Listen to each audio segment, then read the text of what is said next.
ನಮಸ್ಕಾರ. ಒಂದು ಒಳ್ಳೆ ನಗುವಿಗಿಂತ ಅದ್ಭುತವಾದದ್ದೇನೇನಿದೆ ಅಲ್ವಾ? ಒಂದೇ ಒಂದು ನಗು ನಮ್ಮಿಡೀ ದಿನವನ್ನೇ ಖುಷಿಯಾಗಿಡಬಲ್ಲದು. ಆದರೆ ನಾವು ಅಷ್ಟೊಂದು ಇಷ್ಟಪಡೋ ಇದೇ ನಗು ಕೆಲವೊಮ್ಮೆ ಅಪಾಯಕಾರಿಯಾಗ್ಬೋದು.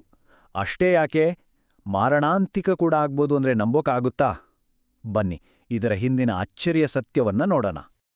ಹೌದು, ನಗುವುದು ಆರೋಗ್ಯಕ್ಕೆ ತುಂಬಾ ಒಳ್ಳೆಯದು ಅನ್ನೋ ಮಾತನ್ನ ನಾವೆಲ್ಲ ಚಿಕ್ಕನಿಂದ ಕೇಳ್ತಾನೆ ಇದ್ದೀವಿ. ಇದನ್ನ ಒಂದು ಬೆಸ್ಟ್ ಮೆಡಿಸಿನ್ ಅಂತನೂ ಹೇಳ್ತಾರೆ. ಆದ್ರೆ ಪ್ರತಿಯೊಂದು ಮೆಡಿಸಿನ್ಗೂ ಒಂದೊಂದು ಸೈಡ್ ಎಫೆಕ್ಟ್ ಇರುತ್ತಲ್ಲ, ಹಾಗೆ ನಗುಗೂ ಇದೆಯಾ? ಅದು ನಿಜಾನೋ ಹೌದು. ಯೋಚನೆ ಮಾಡಿ ನೋಡಿ, ಮನಸ್ಸು ಬಿಚ್ಚಿ ನಕ್ಕಾಗ ಏನಾಗತ್ತೆ? ಕೆಲವೇ ನಿಮಿಷಗಳಲ್ಲಿ ನಮ್ಮ ಮೂಡ್ ಫ್ರೆಶ್ ಆಗತ್ತೆ, ಸ್ಟ್ರೆಸ್ ಎಲ್ಲ ಮಾಯವಾಗತ್ತೆ, ದೇಹದ ಮಸಲ್ಸ್ ಎಲ್ಲ ರಿಲ್ಯಾಕ್ಸ್ ಆಗತ್ತೆ. ಹೇಳ್ಬೇಕು ಅಂದ್ರೆ ಇದೊಂಥರ ನಮ್ಮ ದೇಹಕ್ಕೆ ಸಿಗೋ ಒಂದು ಚಿಕ್ಕ ವ್ಯಾಯಾಮ ಇದ್ದಾಗೆ. ಆದ್ರೆ ನಮ್ಮ ಹಿರಿಯರು ಹೇಳಿರೋ ಒಂದು ಮಾತು ನೆನ್ಪಿದೆ ತಾನೇ? ಅತಿಯಾದರೆ ಅಮೃತವು ವಿಷ ಅಂತ. ಈ ಮಾತು ಬಹುಶಃ ನಗುವಿಗೂ ಅನ್ವಯಿಸುತ್ತಾ? ಎಷ್ಟೇ ಒಳ್ಳೆ ವಿಷಯ ಆದ್ರೂ ಅದು ಅತಿಯಾದಾಗ ಕೆಟ್ಟದಾಗಿ ಬದಲಾಗೋಕೆ ಸಾಧ್ಯ ಇದೆಯಾ? ಸರಿ, ಹಾಗಾದ್ರೆ ಈಗ ನೇರವಾಗಿ ಮುಖ್ಯ ಪ್ರಶ್ನೆಗೆ ಬಂದ್ಬಿಡೋಣ.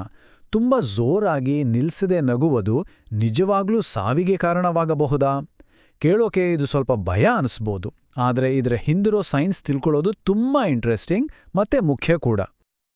ಸರಿ, ಈ ಪ್ರಶ್ನೆಗೆ ಉತ್ತರ ಬೇಕು ಅಂದ್ರೆ ನಾವು ಒಂದು ಸ್ಟೆಪ್ ಹಿಂದೆ ಹೋಗ್ಬೇಕು. ನಾವು ನಕ್ಕದಾಗ ನಮ್ಮ ದೇಹದ ಒಳಗೆ ಅಸಲಿಗೆ ಏನೇನೆಲ್ಲ ಆಗುತ್ತೆ? ಬನ್ನಿ, ಒಂದು ಸಣ್ಣ ಇಣುಕು ನೋಟ ನೋಡೋಣ. ನಾವು ನಕ್ಕಾಗ ನಮ್ಮ ಡಯಾಫ್ರಾಮ್, ಉಸಿರಾಟದ ಸ್ನಾಯುಗಳು ಮತ್ತು ಮುಖದ ಮಸಲ್ಸ್ ಎಲ್ಲವೂ ಒಂದೇ ಸರಿ ಆಕ್ಟಿವೇಟ್ ಆಗುತ್ತೆ.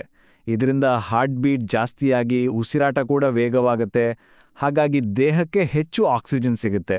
ಹೇಳಿದ್ನಲ್ಲ, ಇದೊಂದು ರೀತಿ ಫುಲ್ ಬಾಡಿ ವರ್ಕೌಟ್ ಇದ್ದಾಗೆ.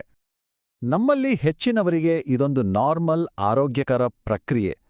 ಆದರೆ ಕೆಲವು ಜನರಲ್ಲಿ ಇದೇ ನಗು ಅವರ ಹೃದಯ ಮತ್ತು ಉಸಿರಾಟದ ವ್ಯವಸ್ಥೆಯ ಮೇಲೆ ವಿಪರೀತ ಒತ್ತಡ ಹಾಕಬಹುದು.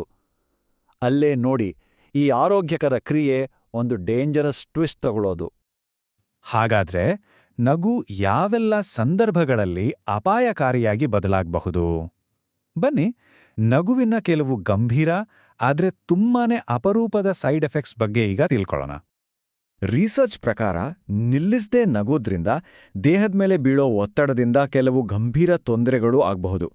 ಉದಾಹರಣೆಗೆ ಲಾಫ್ಟರ್ ಇಂಡ್ಯೂಸ್ಡ್ ಸಿಂಕೋಪ್, ಅಂದ್ರೆ ನಗ್ತಾ ನಗ್ತಾನೆ ಪ್ರಜ್ಞೆ ತಪ್ಪಿ ಬೀಳೋದು. ಅಷ್ಟೇ ಅಲ್ಲ, ಕೆಲವೊಮ್ಮೆ ತೀವ್ರವಾದ ಹೃದಯ ಸಮಸ್ಯೆಗಳು, ಅನ್ನನಾಳದಲ್ಲಿ ರಪ್ಚರ್ ಆಗೋದು ಮತ್ತೆ ಹಾರ್ಟ್ ಅಟ್ಯಾಕ್ ಆಗೋ ಅಪಾಯ ಕೂಡ ಇರುತ್ತೆ. ಈ ಸಿಂಕೋಪ್ ಅಂದ್ರೆ ಏನಪ್ಪಾ ಅಂತ ಯೋಚನೆ ಮಾಡ್ತಿದ್ದೀರಾ? ಸಿಂಪಲ್ ಆಗಿ ಹೇಳೋದಾದ್ರೆ, ತುಂಬಾ ತೀವ್ರವಾಗಿ ನಕ್ಕಾಗ ಬ್ಲಡ್ ಪ್ರೆಷರ್ ಸಡನ್ ಆಗಿ ಡ್ರಾಪ್ ಆಗಿ ತಾತ್ಕಾಲಿಕವಾಗಿ ಪ್ರಜ್ಞೆ ತಪ್ಪುವ ಸ್ಥಿತಿ. ಇದನ್ನೇ ನಾವು ಸಾಮಾನ್ಯವಾಗಿ ಮೂರ್ಛೆ ಹೋಗೋದು ಅಂತೀವಲ್ಲ, ಅದೇ. ಇಷ್ಟೇ ಅಲ್ಲ, ಕೆಲವರಲ್ಲಿ ತುಂಬಾ ಹೊತ್ತು ನಿರಂತರವಾಗಿ ನಗುವುದರಿಂದ ಬ್ಲಡ್ ಪ್ರೆಷರ್ ಡೇಂಜರಸ್ ಲೆವೆಲ್ಗೆ ಹೆಚ್ಚಾಗಬಹುದು. ಇದರಿಂದ ತಲೆ ಸುತ್ತು ಬರೋದು ಮತ್ತು ಹೃದಯದ ಬಡಿತದಲ್ಲಿ ಏರುಪೇರು ಕಾಣಿಸ್ಕೊಳ್ಬಹುದು. ಇದು ನೇರವಾಗಿ ಹೃದಯದ ಮೇಲೆ ಒಂದು ರೀತಿ ಓವರ್ಲೋಡ್ ಹಾಕಿದ ಹಾಗೆ ಆಗತ್ತೆ. ಸರಿ, ಹಾಗಾದ್ರೆ ಈ ಅಪಾಯ ಎಲ್ಲರಿಗೂ ಇದೆಯಾ? ಖಂಡಿತ ಇಲ್ಲ. ಹಾಗಾದ್ರೆ ಯಾರು ಈ ಬಗ್ಗೆ ಹೆಚ್ಚು ಜಾಗರೂಕರಾಗಿರಬೇಕು? ಬನ್ನಿ ನೋಡೋಣ. ಮೊದಲೇ ಹೃದಯದ ಸಮಸ್ಯೆ ಇರೋರು, ನರಕ್ಕೆ ಸಂಬಂಧಪಟ್ಟ ಕಾಯಿಲೆ ಇರೋರು ಅಥವಾ ಜೀರ್ಣಾಂಗ ವ್ಯವಸ್ಥೆಯಲ್ಲಿ ದೌರ್ಬಲ್ಯ ಇರುವ ವ್ಯಕ್ತಿಗಳು ಹೆಚ್ಚು ಎಚ್ಚರಿಕೆಯಿಂದ ಇರಬೇಕು. ಯಾಕಂದ್ರೆ ನಗುವಿನಿಂದ ಉಂಟಾಗೋ ಈ ಎಕ್ಸ್ಟ್ರಾ ಫಿಸಿಕಲ್ ಪ್ರೆಷರನ್ನ ಅವರ ದೇಹಕ್ಕೆ ನಿಭಾಯಿಸೋದು ಕಷ್ಟವಾಗ್ಬೋದು.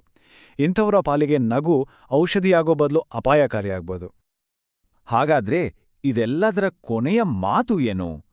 ಈ ಎಲ್ಲಾ ವಿಷಯಗಳನ್ನ ಕೇಳಿದ್ಮೇಲೆ ಇನ್ಮೇಲ್ ನಗಬೇಕಾ ಅಥವಾ ಬೇಡವಾ ಅನ್ನೋ ಕನ್ಫ್ಯೂಷನ್ ಶುರುವಾಗಿರ್ಬೋದು.